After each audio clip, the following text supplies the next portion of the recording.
He's back, and in rare form today. Join us as we join in on the One Conversation, Orange County's community conversation about living life to its fullest with the man who certainly does all that and more. Raad Gantos, welcome, sir. Very busy, like everything is breaking. News is breaking. All kinds of stuff is happening. We're gonna break with tradition and send Paul off to the side to the green I'm getting room. banished. I'm banning him from the show, not for any other reason, but I just wanted it to be a little bit, because if you're watching us, sometimes it's really hard. You'll see 3 boxes across the friggin' line, and it becomes harder to basically share that on things like Instagram, whatever. So Paul is always there in spirit.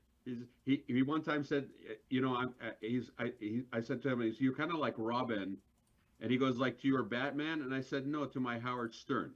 So here's Robin, and Robin is always within earshot. So Robin, thank you for the introduction. Yes. And I was just following up on some news because everything is breaking. Like, we're going to talk about a topic that is very timely in a way, but talking about it through Tareq's eyes as well. So I will, without further ado, I will introduce my guest, my friend, who I've known for a long time. I can't even believe how long I've known him and his family. And the Master Blaster himself, influencer, bar none, Chef Tareq. I mean, good Lord, man. How many recipes are you going to show us about, right? Cigar aficionado, we shared that as a vice or a virtue, whichever way you want to basically point it out. He has developed a new liking to hats. I can't wear hats, so that's all you. And he is now added author to his title by writing a book that's a very interesting book, and again, very timely. I think influenced by current events. So without further ado, Tareq, really nice to have you on the show again. Hello, everybody. Hello, Raad. Hello, everybody. Nice to be on again. Yes. I've been on here once before a few years ago. Yep, but a few years ago. I've known this guy for almost 50 years. Think about that one. Dude, we look better today than we did 50 years ago. So that's all I'm saying. We went to high school together. We went to high school together in Kuwait. Middle school too. Middle school as well. Yeah. And know his family. And we share common background in terms of origin, where we come through, what our families went through to a certain extent, and here we are in the United States. We've both been here for quite a long time, thought it longer than I have. But I want to point out the book first and foremost, because that's really kind of what I wanted you to come on here. Actually, wanted you to come on here when you wrote the book, and I saw that you had released it. It's an easy read, by the way, guys. Not very big, it's just a good book, good size. You could read this in an afternoon if you really wanted to. But I want to preface why I'm doing this. There's the book again, yeah. But you don't look Palestinian, and I'm like, what do you mean he doesn't look Palestinian? Do you know what a Palestinian looks like? Because he looks Palestinian, right? But then again, to the average guy, the Palestinian is Arafat or somebody with. Well, but see, it's also that Jafar and Scar and the book about Arabs in Hollywood and all this stuff. And you know what? We're not even like unique in that capacity. Native Americans, Mexicans. I mean, Anthony Quinn playing a Greek. I mean, so what that points out to me, and I think it's interesting because I don't know about you, but I would get Italian and Greek more, and I'd be sitting in rooms with people and they'd be talking about things that if they knew that originally I was actually from the Middle East, they would probably not say that around me. Not that they shouldn't, of course they should, but I mean, they probably would have been a little bit more uncomfortable. Also, the fact that they would assume that if I was from the Middle East, that I would have to be Muslim. And my family is Greek Orthodox, and my mother is Catholic. And, we don't fit this I think there's a complexity issue in the United States. Maybe other countries too, to be fair. But where if something is a complex situation, we have a sensory overload and we short circuit. Like if you tell somebody like you, parents were displaced by the formation of the state of Israel. I mean, people leave when things like that happen. It's not a unique condition. It's happened in other countries as well. And here we are, refugees. Our parents are refugees. Or our fathers are refugees, and they basically now are having to carve out a new existence based on the realities of their life, and they find themselves in places where opportunities are. For example, Kuwait or the Middle East, where back then basically things were happening and people were moving, just like somebody moves from California to Texas because construction is happening, right? And then here we are, first generation of people that were displaced, and it is part of our reality daily. This is not so far removed that we are not impacted by it. Are we limited or paralyzed by it? No. Are we, motivated by it? Yes, in certain ways, like education is very important. Certain things are very important. You don't have a government that's going to cut you a social security check. So you basically are very, resilient and independent. You refer to your father as being resilient and independent. So those are some of the inheritances that we get from our parents, having gone through it, and we continue that legacy. But we find ourselves in a situation where, because of that complexity, some people don't know how to relate to us. So I want to thank you for writing the book and actually sharing about your own personal journey, the ups and the downs, because it puts a different narrative. It puts a human face on a situation, and not very different from other people who struggle. So why don't you tell people a little bit about your background and a little bit of the book, Claudia, and what motivated you to actually put the book out? Because I know it had to do a little bit with what's currently going on. Yeah, well, thanks for this opportunity. Again, as I said, it's a memoir. It's about my life. It's about my journey, and more than anything else, I wanted to just immortalize it, just to write it out there, not necessarily to promote it, but basically, it's a story of belonging. It's or a lack of. Basically, Palestinians, we have always moved from one country to the next. We never really found a home. I mean, and I'm sure you had the same experience. We grew up in a foreign country and we didn't have any rights. We had very limited rights. Yeah, we were expats. We were not citizens' rights. I mean, actually, you probably have lived here more than you've lived anywhere else, haven't you? Yes, for sure. Yeah. Same for me.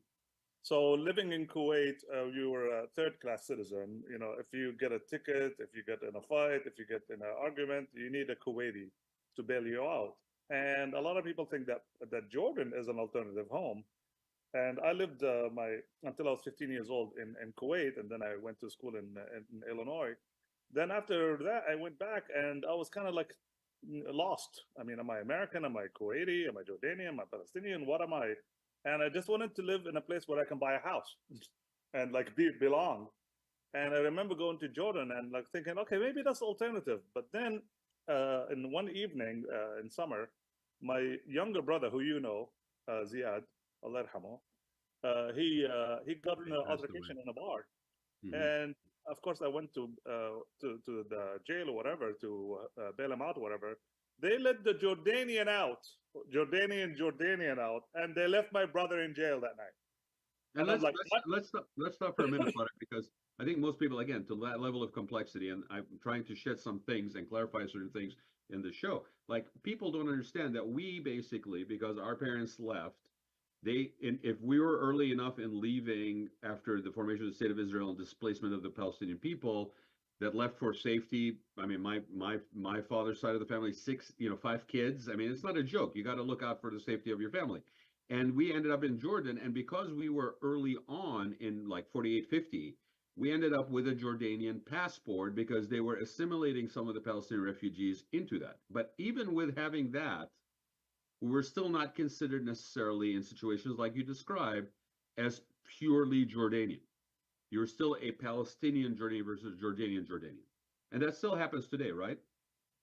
Yeah, exactly. As I was saying, so I didn't belong in Jordan either. So I'm like torn here. I was freshly out of college, Midwestern habits and traits, and didn't fit in Kuwait, didn't fit in Jordan. So my only refuge was America, because at least here you have equal rights to everybody else. And you had attended a college in the Midwest in the United States.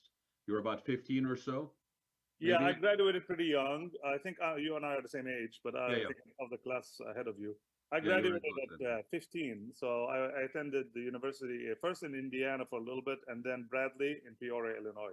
So you came from Kuwait and you ended up in I think, correct me if I'm wrong, but wasn't it a Christian university? Yeah, Marian Illinois College. first. Yeah. Marian College is a Wesleyan Christian church, part of a church, and I stayed there only one semester. But then I moved to the big city, Peoria, Yeah. and it was actually a lot of fun. And Bradley's a good school. Yeah, I had cousins that went to Bradley. oh, really? I Yeah. might know them. Anyway, so we graduated from there and then went back to Kuwait. And again, the not fitting question always persisted. But obviously now we're home. Now, actually, now I found the answer. My home is the world, basically. I mean, anywhere on planet Earth is home. So I had the same conflict for the Right. longest time. You're going, born in Baghdad, grown up in Abu Dhabi on a construction camp, going up in Kuwait, and then heading over to Europe for college, and then over here for graduate school.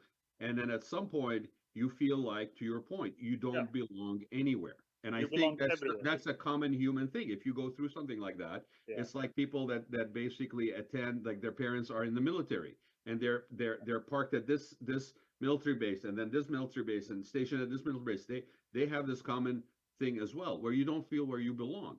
And Right. like you, at some point, and I couldn't tell you the moment, something triggered in my head that basically said, well, wait a minute. It's not that you don't you don't belong anywhere. It's that you belong everywhere. Exactly. And we fit in. We're resilient in that sense. We were trained. We had to adapt and fit Yeah. in. You throw me in any city within a month, I know everybody. Yeah. You know that, Rod. I mean, maybe it's just by me being very social, but you had to. I mean, when you're 15 and you're in Indiana and you've never been to the U.S. and you're in college by yourself and you talk funny, you look funny, and everybody's white Christian and you're not, and basically it takes a lot of resilience to fit in. And that basically continued with me as of today, and I think that's a blessing, actually.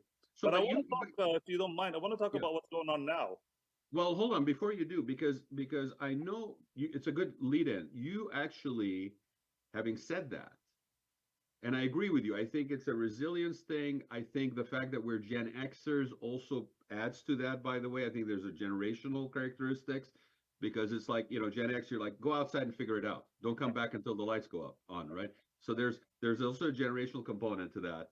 But I think I would say, I mean, I would look at you and I go, this guy fits in. He's found his space, especially in like Southern California, Newport Beach, Orange County, and you fit. You had a lot of reach. You're socially engaged, and you had, from what I could see, at least people that knew you. You were also sort of an ambassador to something that was different from their normal days, relevant to your background, that you were also imparting in your own jovial way, whether you're doing it with a cigar in your hand or you're doing it with a cooking and a chef's hat on, or, Tahayati Tare, the little podcast thing that you did. All right. But, which, by the way, great catchphrase. But the thing about it is, I think that also changed recently, right? And yeah, well, because of the circumstances, obviously. I mean, I am. That's a good segue, as you said. But I am one of the very, very few people that I know that are extremely happy about what's going on. I've never. I don't know if you see my shows, but I'm very, very glad everything happened. Of course, I'm sad about all the deaths, but the status quo was not good. I mean, these people. And let's not tell, for people that don't know what we're talking about. Tell them about what it is that you're saying when you say the circumstances. Well, I mean, to your point, we take it for granted, like they know what we're talking about. But basically, we're Palestinians, okay? And I know you're half Palestinian or something. But we grew up with this from the day we were born. Right. I remember my mom taking me across the Jordan River from Jordan to Palestine. And I remember how humiliated she was on the bridge by the Israelis. And I'm a 10-year-old kid. With the checkpoints. Yeah, watching my mom cry, watching the soldiers humiliate her, watching that huge Israeli flag. I mean, it's embedded in us, the fear of injustice. And not just like October 7th, which has happened. This has been our life. And we've been watching it. For over 75 years as a people, we have been basically. And we've been watching. You don't have a choice. This is part of what comes with it. You watch your parents cry. You watch them agonize. You watch you watch TV. All we see is Palestinians being humiliated, killed, displaced, murdered. So we see this every single day with us. So Well, this is and Tareq, sorry, the way that we don't have a choice but to have this as part of our reality, a part of our heritage, if you will. Mhm. It's the same as somebody basically who is a Jew, who basically has the Holocaust as part of their heritage and issues like we don't have a choice. This is just part of what comes with it, right? And you actually, for people again who it's in the book, but you were actually born in Jerusalem. correct. Correct. Yeah. Well, my family was my grandfather actually was the first Shaheed martyr in '48, and my dad was only 13 when his dad died fighting, the Talk Zionists. about something you have to live with the rest of your life too. Yes, and he saw his dad being killed, and he was 13, so he had to live with that one. And then he migrated to Kuwait when he was 17, and then he built a successful business in Kuwait. But my point is that since this has been our cause all our lives.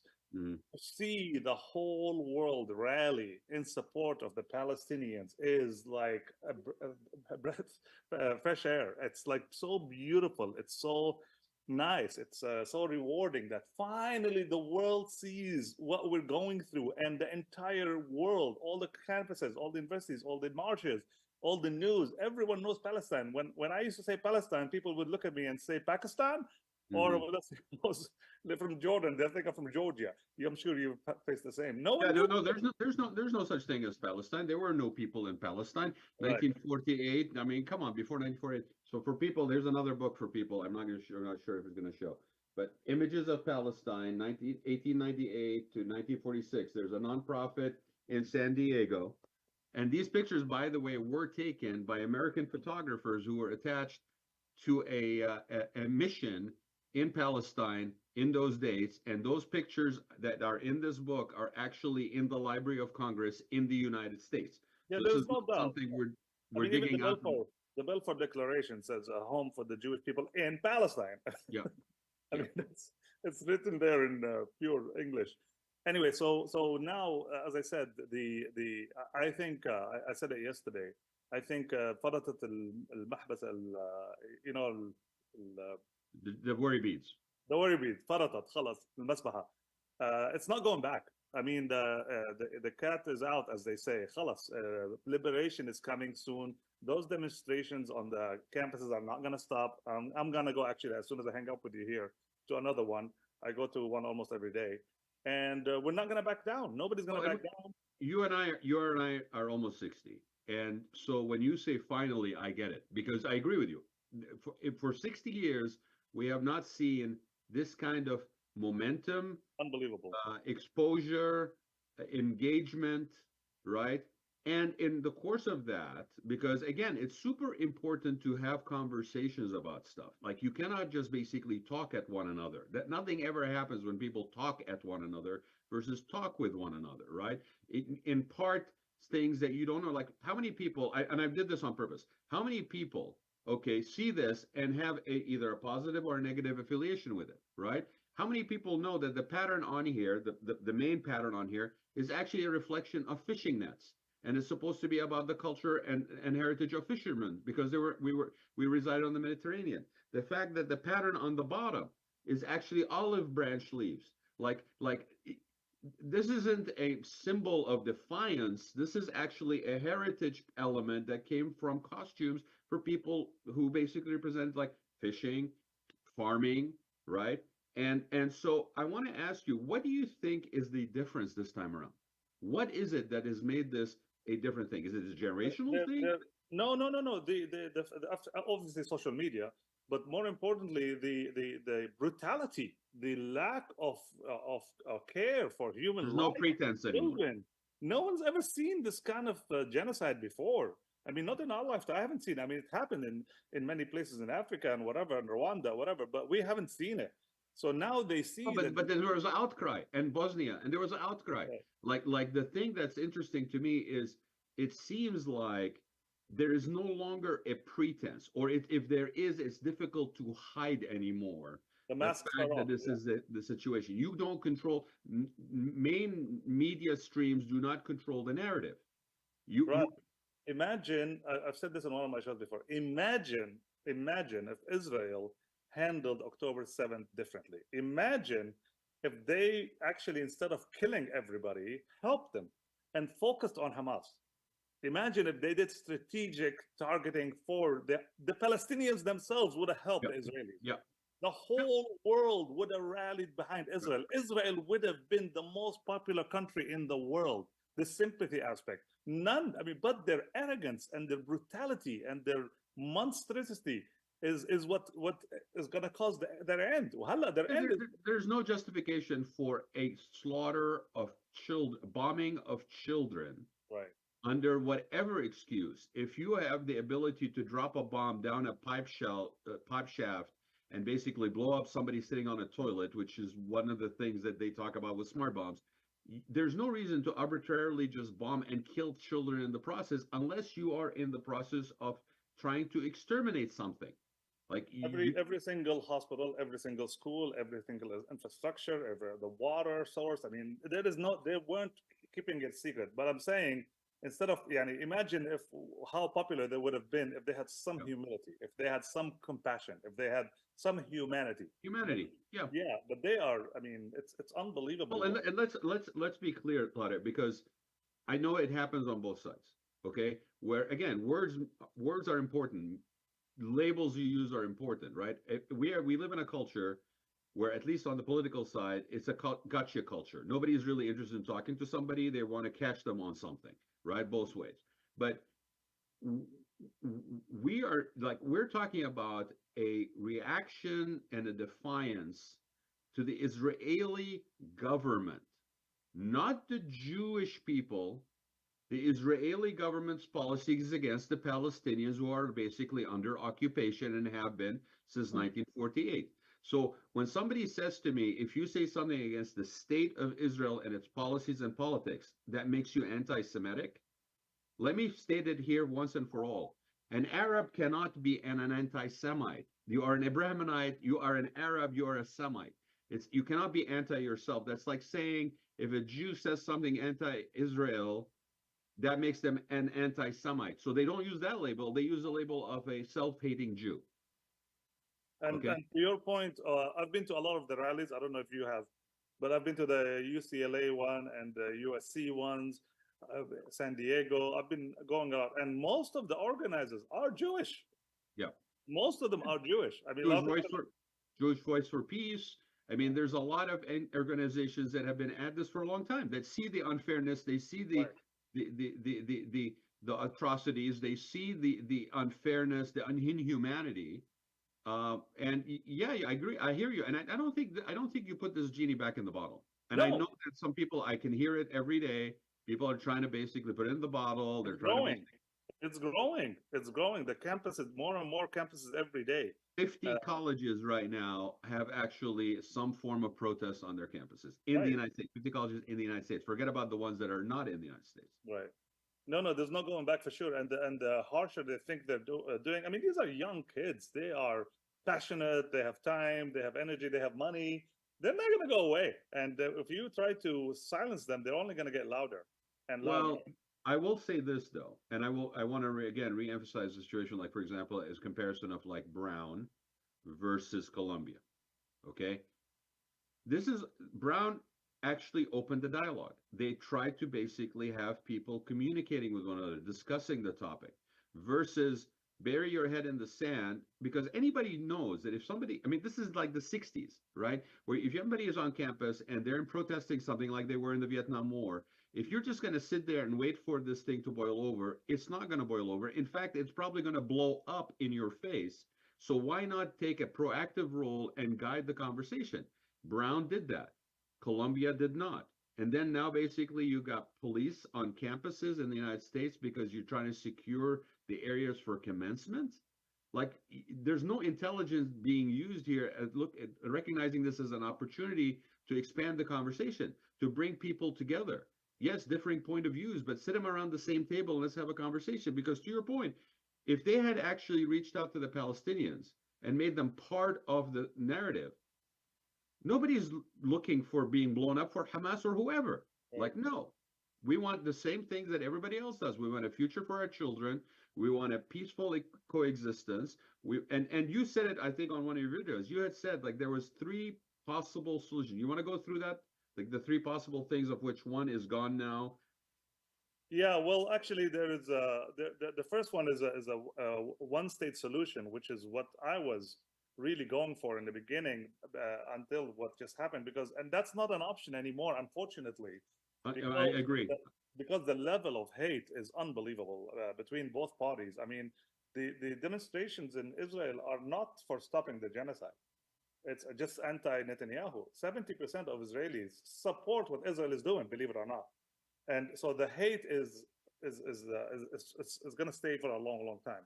So what do you think? What do you think the likelihood of, if there is to be any kind of situation that comes out of this? I mean, obviously a ceasefire first and foremost, but where do you see this going? Oh, okay. Well, I was going to give you the three scenarios, and then I'll tell you what's going to happen. Give me the three scenarios. In my opinion, the one state, as I said, is no way, because the hate is just too big right now. Maybe in the future. The second one is a two-state, obviously, and that's not also possible demographically and geographically, and just it's carved out so much. It's Swiss cheese. It's impossible. So that's not going to happen either. The third one is the collapse of the Israeli state. And that's also not going to happen, because you have a lot of Israelis that are born and raised there for generations now. So they're not going to pack and go. So that's also a myth.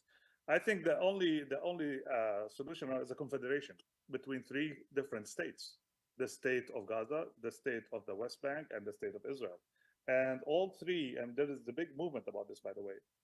And all three will have its own elections, and then they will have a joint government.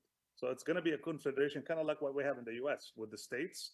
They're going to have their own police, their own election, their own guard, and but one military, one name for a country. But again, it's the United States of Palestine, basically. Which, by the way, there's an example just down the street from that called the United Arab Emirates. Yeah, or well, that's a little different. But I mean, well, the United States. Yeah, or the United States. That's a bigger example. But Switzerland is actually a confederation as well. Right, but in the West Bank, it's going to be the Palestinian Authority. That's not going to change. And in Gaza, it's going to be Hamas, whether they like it or not. And obviously, Israel, they have their own Knesset already. But a sort of a confederation is what I think is going to happen. So what would, I mean, again, I think we're hypothesizing here, but obviously, but what do you think is going to cause that? Is it just going to get to a point, a breaking point where there's no other?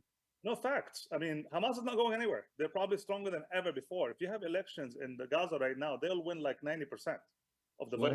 What happens if Israel comes in and occupies Gaza and basically? Well, they're trying. They can't. They're trying. They tried. They've been trying now for 7 months. Hamas is stronger than ever, and the West Bank, the PA is stronger than ever. The PA has 60 or 70,000 policemen. They're all on the payroll, so the PA is stronger than ever too. Although they're traitors, and although they're they work for Israel basically, but they're embedded. So the West Bank is going to be the PA. Hamas is not going to get into the West Bank, although they're more popular than the PA. But who has the guns? The PA has the guns. Hamas has the guns in Gaza, and obviously Israel has. So it's going to be three separate entities under one country. Well, and Israel, for people who don't know, Israel is basically mostly a volunteer, like a volunteer government army, right? I mean, you basically there is an army, there is a full-time army, but to your point, the majority are reservists. I mean, it was fascinating for me to see that when this conflict happened. Basically, drawn by what the atrocities that took place, they had to send planes to bring in people from all over the world. Missionaries. I mean, what do you call them? The contractors. They have contractors. No, I thought they were people that were actually like part of the volunteer army or the conscripted army, but they were basically, again, like almost what we would call here the reserves. Like they had to send planes to collect people to bring them in because they needed to have the massing. But they had also contractors, and they also had American on the ground. We had our troops who were helping Israel. But do you want to talk about what happened in UCLA yesterday? Yes, and I mean we have UCLA. You had what happened at Columbia, which again you you occupy the building, you cross the line a little bit. It's sort of okay. But let's talk about UCLA. Yeah, let's talk about Well, UCLA. UCLA, as you know, and I've been to the campus.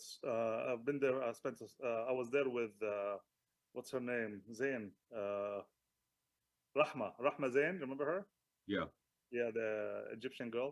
So she was there a speaker, and I was there too, and I interviewed her actually. But the UCLA campus, when I was there, there was pro-Israeli. By the way, the word pro-Israel and pro-Palestine, I don't like that term.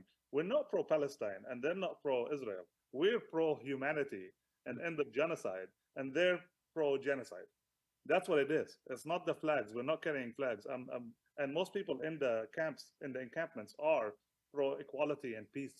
They're not pro, establishing a country or overtaking Israel or river to the sea, which I've said it many times means equality for all between the river and the sea. Nobody wants to kill anybody. Their insecurity is unbelievable. But when I was there, yes, we did have some skirmishes with the pro genocide people, and I got into a couple of yelling matches with them actually, but it was never violent. And those guys that I was chanting against when I was in UCLA were absolutely peaceful. What happened yesterday is not random. It was organized. It was basically paid for hecklers and violent people. And the word is right now that they're part of who. Well, that's what I was talking about, Tareq, where the universities unfortunately missed an opportunity.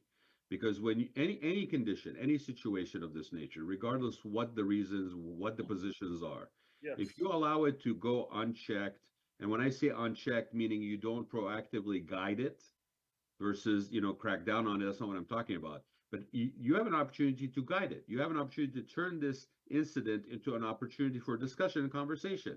Right. And what happened is when it doesn't, whether it's this or something else, it will get out of control. Right. There will be special interest people that will utilize and angle this for their own benefit. And this is exactly what happened to UCLA.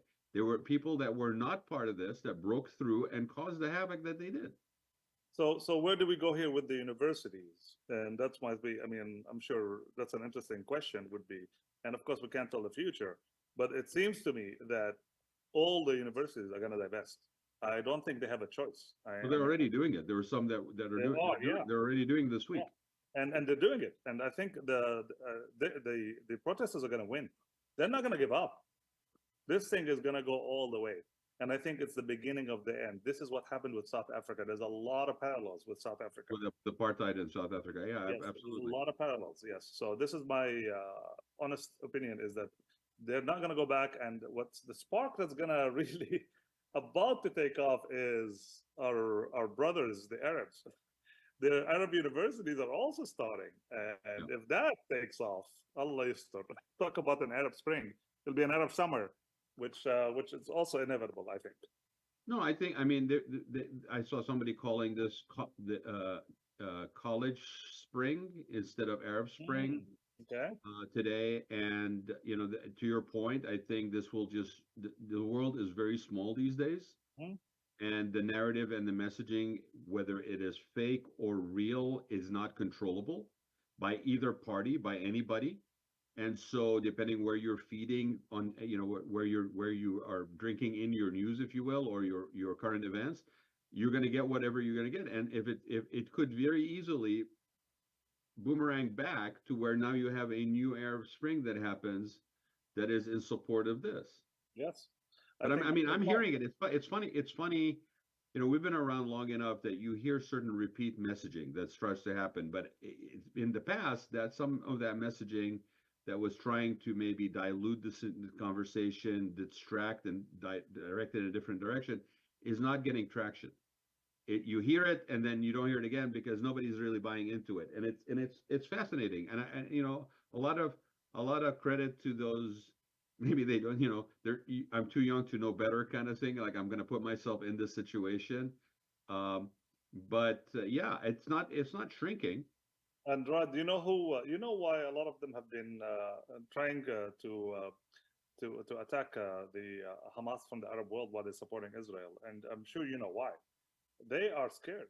I mean, those rulers that are supporting Israel or indirectly supporting Israel, they're next, and Yeah. they know it, and they said it publicly. They said it publicly. They said if Hamas wins, we're next.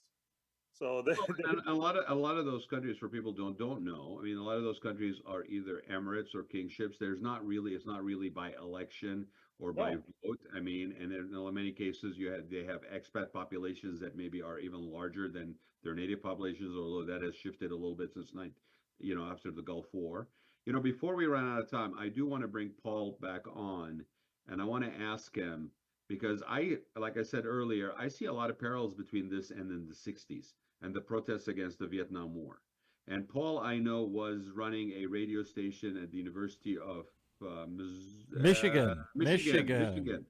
Radical Michigan. campus it was Yeah. at the day. Come on, Berkeley, Michigan. come on, Paul. Can you come on? I don't know why I don't see you. But I hear My you. video, the way this is set up, I can't flip my video back on once I've seen it. So you'll hear me talk, but you won't be able to see me here. Okay, so give me your boy. 2 cents. I'd love to have this conversation again, and I'd love to get more voices to come in because what reminds me of this is it seems like a conversation where people can't talk. It's yelling, and that was typical in the 60s over the Vietnam War. The two sides yelled at each other on campus, and the campuses struggled to figure out what to do with it. Should they shut it down? Should they encourage it? Should they create a dialogue or a conversation? They never really came up with an answer, and it finally led to violence at Kent State, and where kids were killed. So basically, this week history has repeated itself. where do you see this going, Paul? Yeah, where do you see this going, Paul? I'll tell you what surprises me, and again, I'm not doing this from any perspective other than deja vu. If I were a university president, look what happened in the beginning of this. Harvard and Brown and or what was it, Harvard and Penn State. They went to Congress and tried to say, look, we're all for open dialogue. We're not trying to promote hate speech. And Elise Stefanik, the very right-wing Republican who mirrors often what Donald Trump is saying, is rumored to be in his pick to be vice president. She skewered him. And she said, this, by you allowing Palestinian voices to spring up and object to what Israel's doing, this is anti-Semitism, and you're encouraging anti-Semitism, and they were forced to resign. They didn't have a good response to it. They tried to say, hey, we're staying out of the middle of this. One side, if the Palestinians argue for slaughter, we're going to shut that down. If the Israeli supporters come out and advocate for slaughter, we're going to shut that down. But right now, you get two sides arguing, massive conflict going on, and we're trying not to take sides here. And that didn't work. And they were forced to resign. So now you've got this upswelling of students standing up and saying, enough already. Yes, Hamas came and brutally murdered a bunch of people. And in reply, the Israelis now have killed 30,000 people. Over 30,000, yeah. At what point, as an American, you start saying, at what point do we stop this thing? Because how do you equate value of life? I mean, what's the ratio? Well, yeah, the ratio, and I guess what I wonder is, you say a confederation. I never heard of that. I don't see how this thing ends, because you're just amplifying the two sides. The Israelis feel, rightly or wrongly, that they've been targeted for extermination, and Hamas and other groups are openly saying we're going to kill and we're going to drive them back and drive them out, as the narrative's been forever. And in reply, but that's not true, Paul. But that's not true. That's the narrative we hear. Never said they want to kill all the Israelis.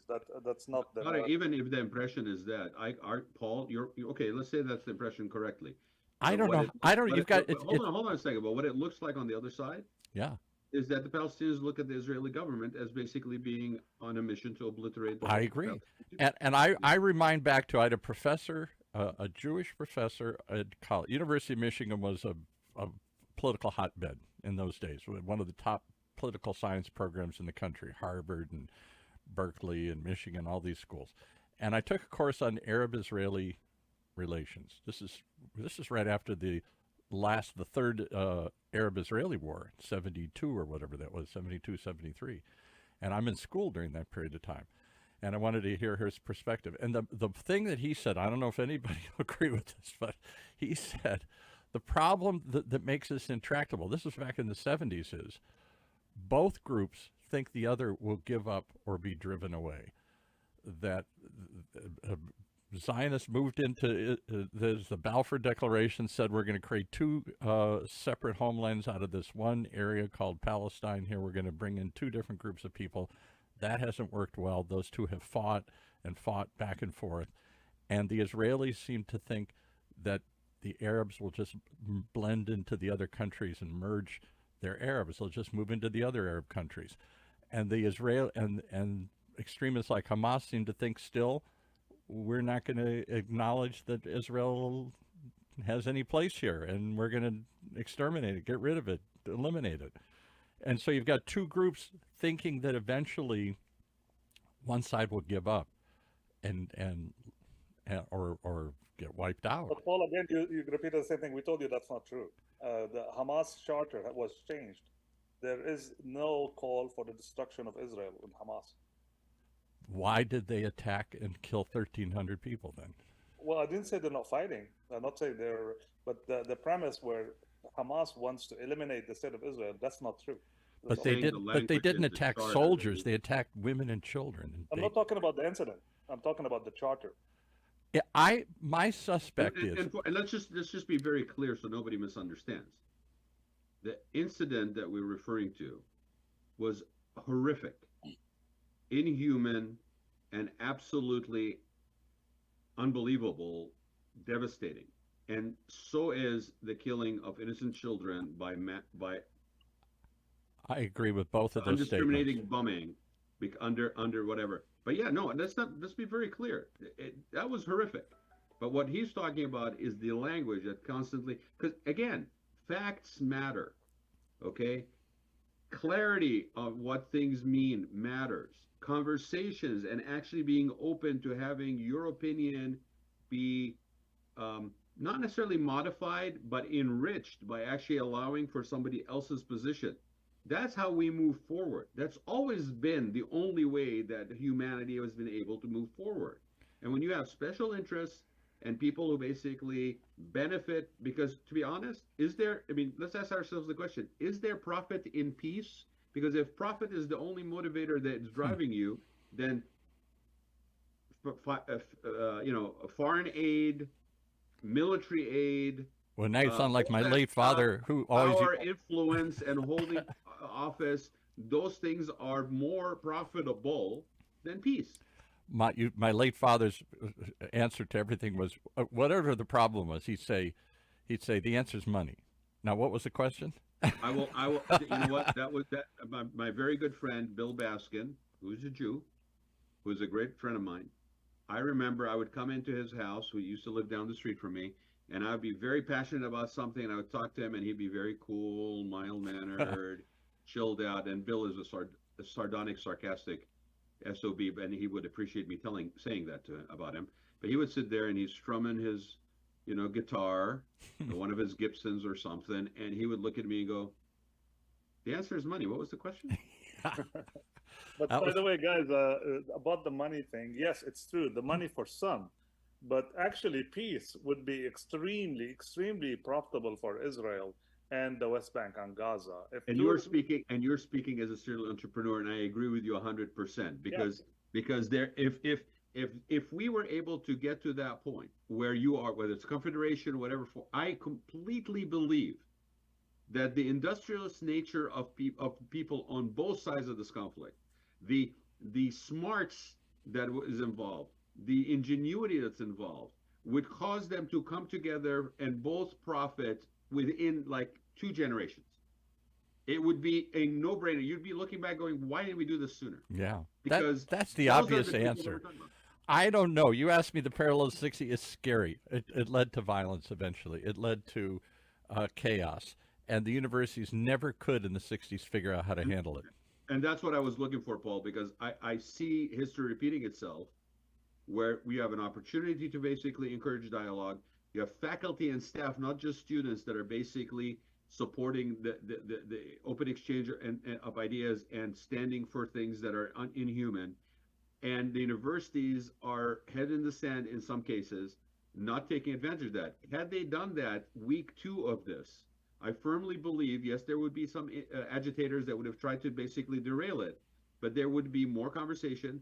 We wouldn't be basically, if it bleeds, it leads on the news. Right. There would be other conversations. The only reason the news agency are actually covering this stuff is because they have no other choice but to cover it. It's out there now. I know we got to run. I got one real quick question. I wonder, because we're going through an American election, if Trump returns to office, and it's no secret that I'm not a big Trump supporter, but I wonder, he's been so quiet. He doesn't said what. He's been very supportive of Israel too from the very beginning. I can't imagine him stepping in and brokering a peace agreement between the two sides. What do you think would happen? How would that upend the or change it at all if the outcome of the American election? Sorry. Well, obviously Biden has lost the Arab vote for sure, and that's gone. So that makes Michigan automatic for the. So will they vote for Trump, hoping that he'd do better? Well, because they're not voting for Biden, yes, automatically Trump is going to win the next. Even if they don't vote for him, even if it's a vote of no choice. Yeah, because he's losing Michigan. So if he loses Michigan, you cannot win without Michigan. But it's hard to imagine that Trump would do anything different than Biden's doing, and might actually even go in more in support for Israel. I'm getting to that. Well, yeah, I do think that Trump is going to win, and once Trump gets into office, I don't think Trump cares about foreign policy. It's something not important to him. I mean, he's going to get another Sheldon Adelson or some more campaign money from the lobby, I am sure, which he likes. So he's always going to be on their side because he needs the money. But as a country, I mean, nothing is really going to change. I mean, we're already 100% with Israel anyway. So how much more can we support Israel? I mean, in a Trump Tower in Gaza. I mean, Paul, is that far-fetched? That's what I'm saying. I don't. Looking at the entitlement project as we speak. I'd love to continue the conversation and see what the outcome is. I think that's what everybody's wondering. How do we get out of this mess? It almost seems like, and I don't want to leave it with this because maybe this is a false assumption on my part. It probably is.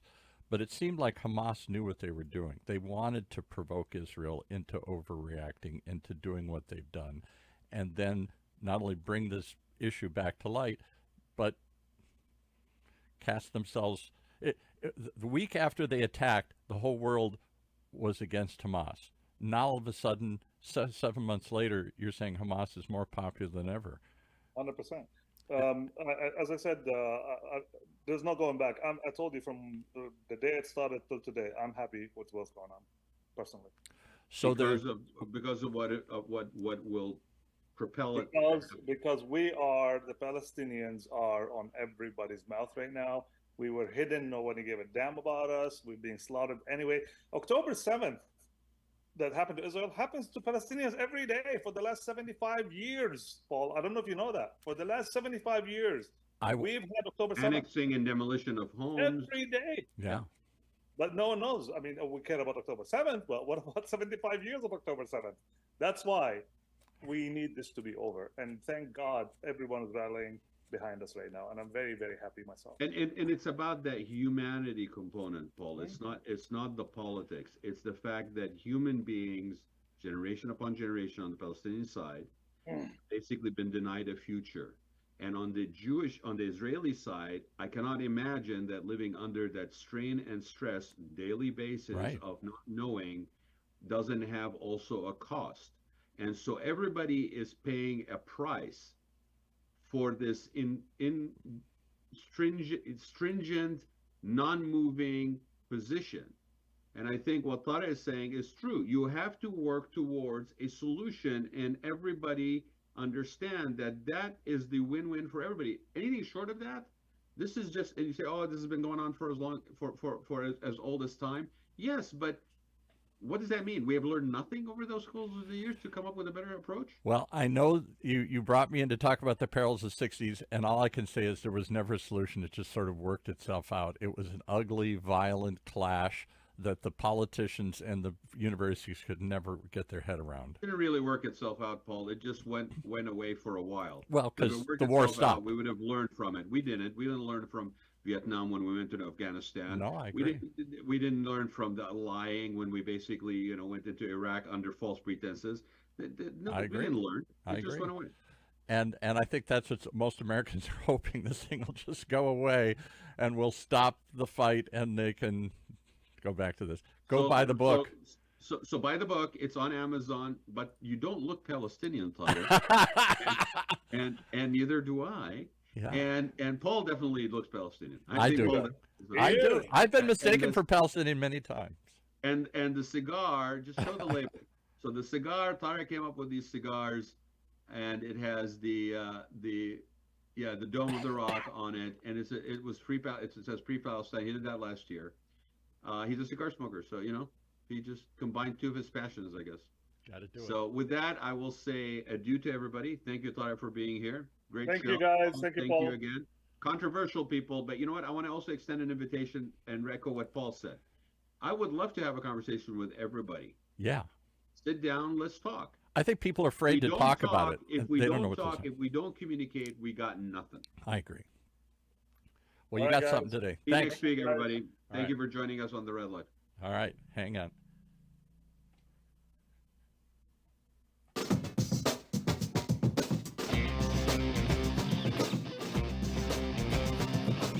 There you have it. The tough conversations few of us are willing to have.